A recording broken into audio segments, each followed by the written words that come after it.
Hey, Tim Sykes here. It is a Friday. Sorry I didn't get to do a video lesson yesterday. Kind of a crazy day for me, but I have a loss today and I want to talk about it. I don't want to hide it. I want to really dissect it and see what I did wrong and learn from those of you who went against me and what you guys did right. I'm very proud that many students banked while I actually lost because they were right and I broke my own rules and I didn't realize it until too late. And that's the beauty of being a transparent teacher. I don't want you following my alerts. I don't want you following anybody's alerts. It's all about learning to think on your own. I can share rules and patterns, and sometimes I'm going to break them. Sometimes I'm stupid. I don't mean to. I'm not like, oh, let me have a loss. Let me purposely break my rules so that'll be a good lesson. No, I go into every trade trying to do the best that I can, but sometimes I just don't see it all. And, it happens. So let's talk about CLRB. So this is the big spiker today from 120 basically to 240 plus 100%. They had some minor news, and it's really just not that big news, and that was my problem. I started analyzing the value of the news instead of focusing on the price action. In my DVDs, what do I say? I specifically say, do not short on Friday morning squeezes. They can go further than you think. And I knew that in the back of my mind, but I still thought that even because the news wasn't so great, I thought that this spike was overdone. I thought, oh, this is probably just going up too much because it's a Friday and people are excited. And, several other chat rooms were pumping it, saying this could spike more. And so I thought all of that, this was overdone. And as it turned out, it wasn't because, again, it's a Friday. So I lost roughly $1,000. But I'm still up 4,000 on the week, which is pretty good for my small account, of roughly 45,000. So basically a 10% gain on the week. Remember, I started this year with just 12,000, so now I've nearly quadrupled my account in the first 5 months of the year. And I've had a lot of small gains. PRGN, I was aiming for a breakout yesterday, past the resistance in the 190s, didn't get it. So I sold carefully. This morning, actually, pre-market PRGN was up nicely.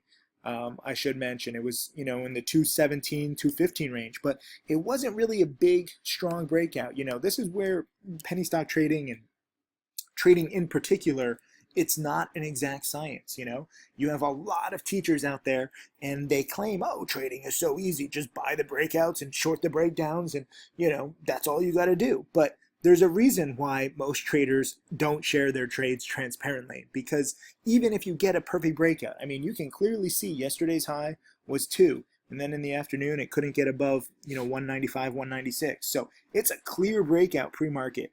But what did I say this morning? This is the beauty of time-stamped commentary. Where was my commentary? I have too many web pages. Let's see, Tim Alerts. Oh my God, this is going to take forever.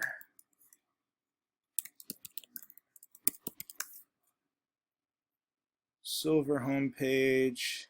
Is it going to show my commentary? Yes. Good. So here's my commentary so far today. And I like that it's time-stamped. Again, I'm not always going to be right, but you can tell what I'm saying. And so this was at 9:25 a.m. and I said MGT and PRGN both are up a little pre-market, but not convincing morning spikes. Anyways, sorry, I had to pause it for a second because my little puppy just woke up and she's right here. She needs attention. But long story short, when a stock breaks out past its former highs, it needs to be convincing if you are buying some speculative piece of crap, which is basically what MGT and PRGN both are. So pre-market in my chat room, I specifically warned that even though they're up pre-market, even if they're technically breakouts over the previous day, I still wasn't buying. And that turned out to be probably the best call of the day. I don't know if I would go so far as to short, because sometimes, these breakouts are meaningful. But for me, it's all about odds. And the odds are not good enough buying a pre-market breakout. It's got to hold the breakout and build on the breakout at the market open. And as you can see, PRGN could not do that. So yesterday when I was buying it, where was it? Like somewhere in here in the 170s. I thought that it could break out. So I guess I could have played it a little better, but for me, if you look at what's really grown my account, it's not when I'm like a little right. Like if I'm buying it at 170, what was my entry? Like 170, I think 175 yesterday. I don't even know. I've been trading. I've been over trading. Let me see. What was my entry?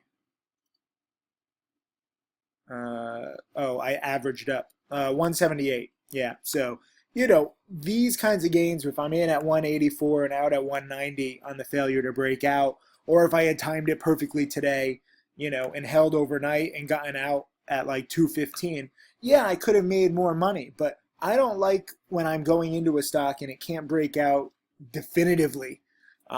That's probably why, you see many traders with bigger losses than me, or, a lot of traders who are scared to show their track records publicly because they do have bigger losses. I'm not scared to trade, and I'm not scared to, show everything because I really, really play it extra safe. I gave it plenty of time yesterday to break out, and it just couldn't. And that is what prevented me from holding overnight.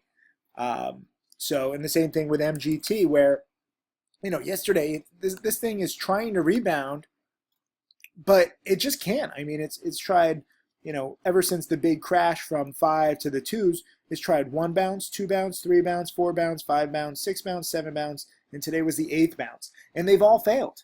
And this is straight out of my penny stocking framework DVD. The 7-step framework is still working better than ever, which is crazy. And if a stock can't bounce definitively, it's just not going to be that interesting to me. And MGT could not bounce definitively. It tried. It tried right at the open, but it just, even here at 315, it was up like 10, 15 cents a share. If you're going to have a big Friday short squeeze, you need to really spike like CLRB has done. So anyways, that was my trade on PRGN. I don't care if I make or lose $100. There's a lot of people out there that think like, oh, that's the secret, making $100 at a time. It's about being right in no matter what you're betting, making a good percentage, making 10, 20, 30, 40% on your money. Plus or minus 2, 3, 4% does not matter. And I know that's tough for people to accept. I know that I teach in a kind of different way, but to actually become a millionaire in this niche, you have to think a little different. And little scratches, even CLRB. I mean, I let this one go a little bit too much. Part of the problem was that I was shorting it too early, thinking that, it's up on useless news. It's up because stocks like to spike on Friday, but eventually reason is going to come back into the market. And I was content on adding all the way up. I was going to short some at 150, some in the 170s, some in the 190s, and just average up and cover when it cracked. I theoretically might have been able to break even. That was about it, because it did come down from like 210-ish down to 175-ish. So there was 30, 35 cents a share of downside in here. But long story short, I was wrong.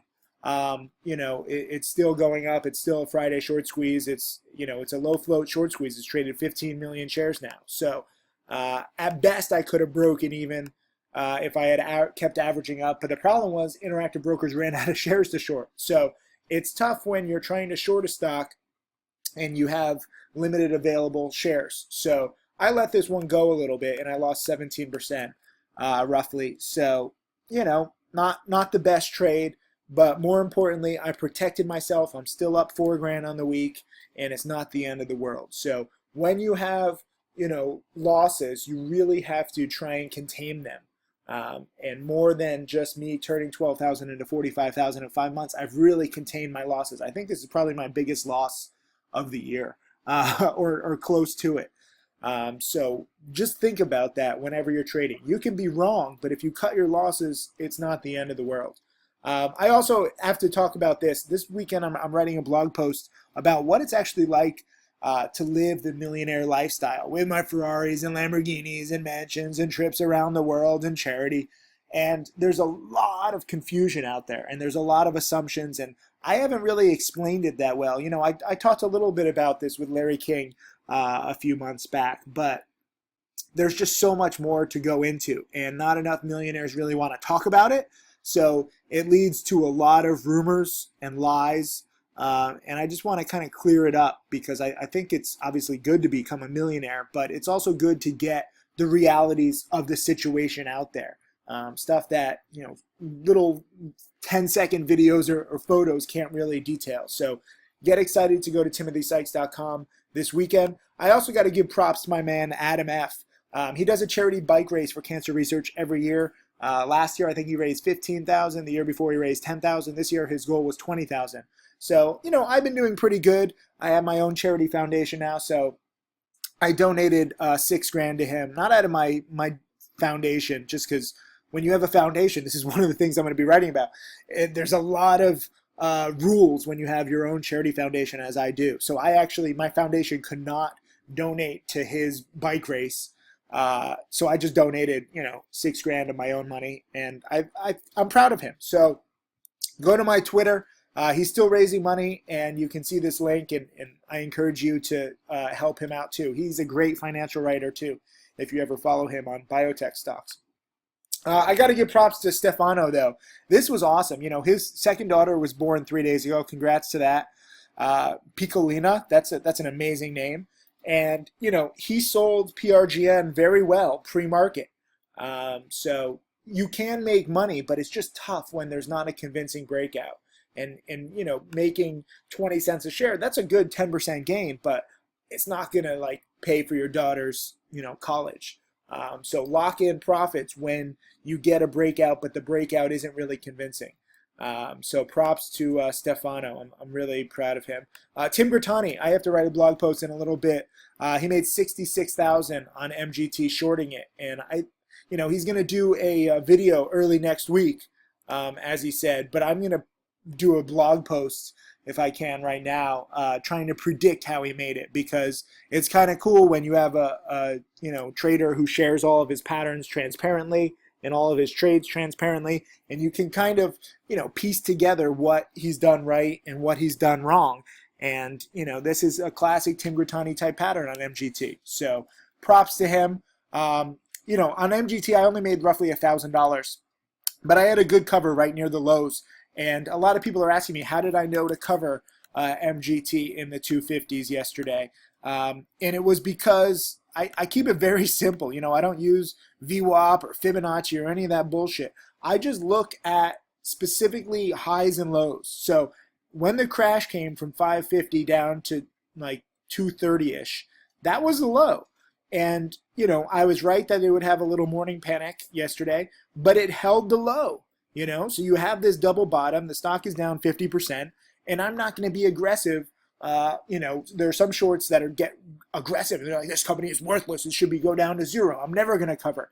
And I think that's wrong. If a stock drops 50%, obviously it could have another morning panic and it could go down further. But if it shows itself that it's not going to panic, you take profits. And the reason why I'm saying this is because I actually, was not supposed to cover in the middle of the day or at all in the day, because I'm out of day trades for my small E-Trade account. And they warned me, if you do another day trade, you're going to be on 90-day restriction. From what I hear now, several students say they have a one-time exception, so I can call them. But also another student reminded me that, my Interactive Brokers account is pretty big now. So if I make a few thousand more, I can just split them and put 25,000 into E-Trade and 25,000 into Interactive Brokers and not have to worry about the PDT rule at all. I still have to make a few thousand before that can happen. But long story short, some of you guys are afraid of wasting a day trade, so you don't, and you're afraid of the restriction. I don't want to let my own personal situation interfere with the patterns. So if I have to go on 90-day restriction to lock in a profit, I'm going to do it every single time, and I'm going to accept the consequences, because MGT is a very volatile stock. Who knows, if you don't cover it into this drop, maybe it goes back to 450 and you still don't want to cover, and then you have a $1,500 loss where you could have had a $500 profit, and now you're really pissed off because now it's a $2,000 swing. So when you have profits where it's nearly hit your goal, making 50 cents a share for me on a short is pretty good on a $2-3 stock. And when it shows signs of bottoming, it didn't go all the way back up, but if I held overnight, I have no $500 profit, and it's right back at 3-ish where I shorted. So I'm going to lock in profits no matter the consequences. I'll figure the consequences out later. But for me as a trader, for me as a teacher, I always am focused on the process of trying to do good trades and worrying about everything else later. You know, a lot of what I do in teaching is doing good trades, you know, when, you know, selling after 20 minutes on a trade because the breakout failed, or selling after 3 hours or whatever, and saying in the alert, I want to hold overnight, but then, you know, the stock shows signs of double topping. I change my mind. That is the beauty of trading. You know, so I know that it's confusing for some people because outsiders say, hey, you said you were going to hold overnight.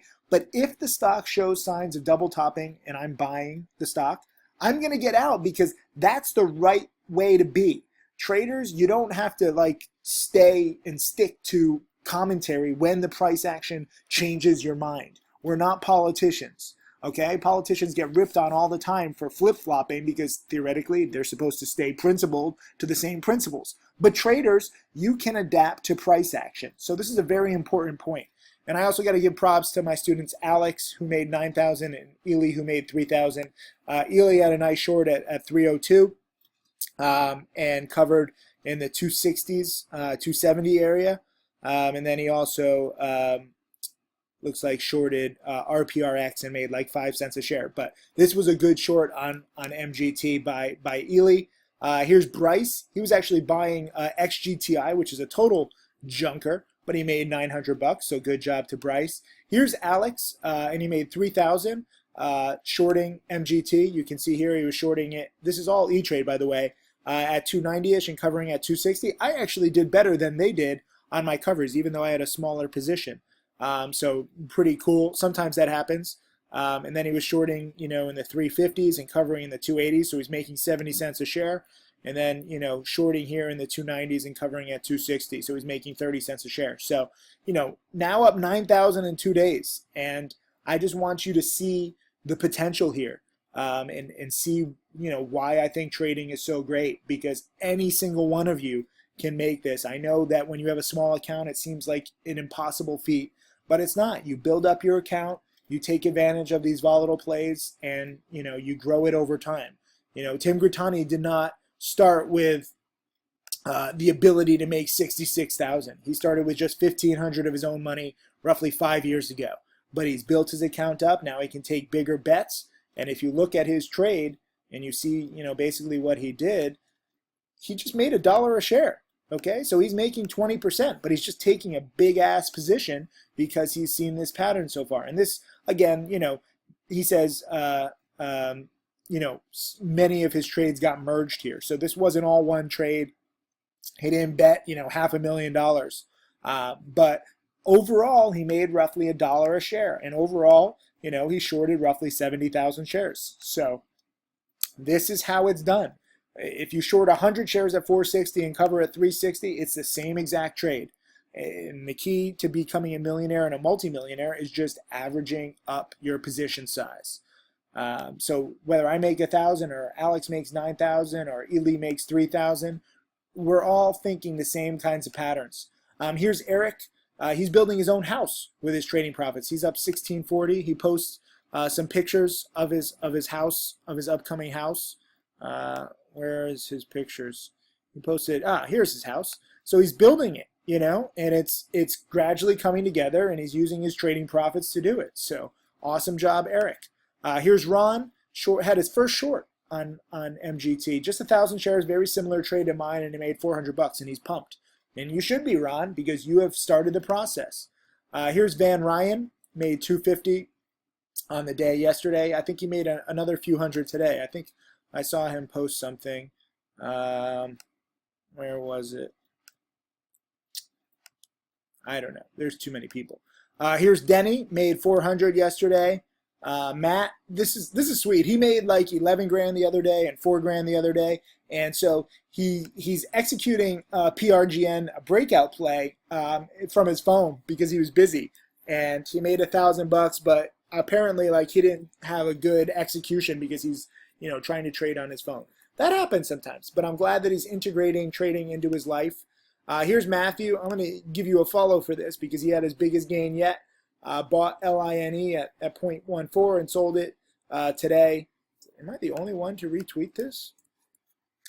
Okay, others. I had to update it. Bought it at 14 cents, sold it at 20 cents. So a lot of people rip on penny stocks like, oh, they're all junk, you should never buy them. But if you can do this, this was on my watch list today as a potential buy. And, it goes from 14 cents to 24 cents. You nearly double your money in like an hour. 14 cents at 9:30 in the morning. I probably should have recognized this and bought the breakout in here at like 15 cents and, sell it, make 50% on your money in, 45 minutes. Awesome job to anybody who traded line today. This is the beauty of penny stocks. I know that a lot of people rip on it, but guess what? It adds up over time. Here's Van Ryan, made 180 bucks on ORIG today. And made, roughly 8%. That was his other trade. So props to Van Ryan. Props to all of you guys. We're using the volatility of these plays, and we're just trying to increase our accounts. There's nothing wrong with it. It's not about luck. It's not about manipulation. Sometimes you go long. Sometimes you go short. Sometimes you have a big position. Sometimes you have a small position. But the way to build your account and get better over time is to study these patterns, study the catalysts, see what really works and what doesn't. Accept the fact that sometimes you're going to be wrong, like I was on CLRB. Cut your losses quickly. I should never get any emails from anybody saying, oh, I lost everything. Don't use leverage. Don't be too aggressive. Don't try and make $1 million all in day one or week one or even month one or probably not even year one. Understand that it takes time. Don't feel bad if everyone in your life is ripping on you for trading penny stocks. Trust me, I've been there, but I've changed a lot of people's minds of that. And a lot of my top students now are changing more people's minds.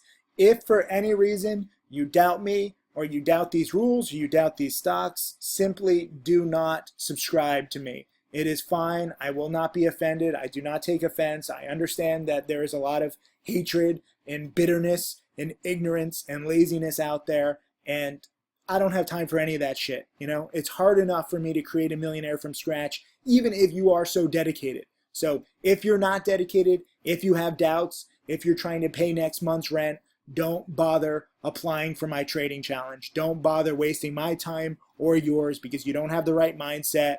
And frankly, I just need dedicated students. I know it sounds corny. I know it's cliche, but it's true. Dedicated students is all I am looking for. And it doesn't matter where you are. Hold on. That was Superman giving an alert. Superman's another self-made millionaire on Profitly. He just came up with his first millionaire student too. So I'm filming this in the middle of the day. Sometimes there's going to be alerts. But seriously, I really want to drive this point home. Do not expect me to be right 100% of the time. Do not expect me to be embarrassed when I'm wrong. Do not expect me to have extra patience for you if you're unsure and I have to try and convince you to study. I don't have time for that shit. I'm too busy trading, making watch lists, making video lessons, writing blog posts, working on stocks to trade, working on investimonials, working on 2 new books and 2 new TV shows. I have a lot of shit. Not to mention actually living and enjoying my life with my fiance and my puppy and traveling all over the world. So I want to be very clear here, crystal clear, because I get a lot of people saying, why are you a certain way? Why do you do this? If you have to ask why, don't fucking waste my time.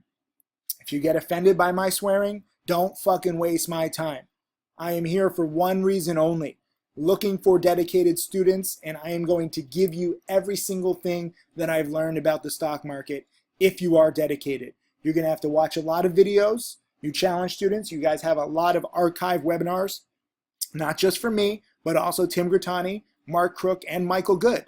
And if you add up all of our profits, it's roughly learning from 4 traders who have made roughly $10 million in the past few years. So there's quite a bit of experience there between the 4 of us. And that is the beauty of my trading challenge, because you're not just learning from me, you're learning other students who have now made my strategy their own and built on it. Tim Grattani is now, shorting a lot of the plays that I like to buy, and that's fine. Sometimes he's right. Sometimes we can both be right. Mark Crook is using options, and Michael Good, uses all kinds of crazy techniques. So that's it. And I'm kind of sad that I lost money today. I'm still on the lookout for other trades, but I'm not going to revenge trade. I don't need to be green every single day. I accept the fact that sometimes I'm wrong. I'm glad that I cut losses on CLRB because now it's roughly $1 a share higher, and I could have, a $5,000 loss if I wanted to be stubborn. So small losses are not the end of the world. They suck, but at the same time, I have the right mindset. I have the same mentality as always, and I'm going to be looking for more good trades, long or short. Thank you.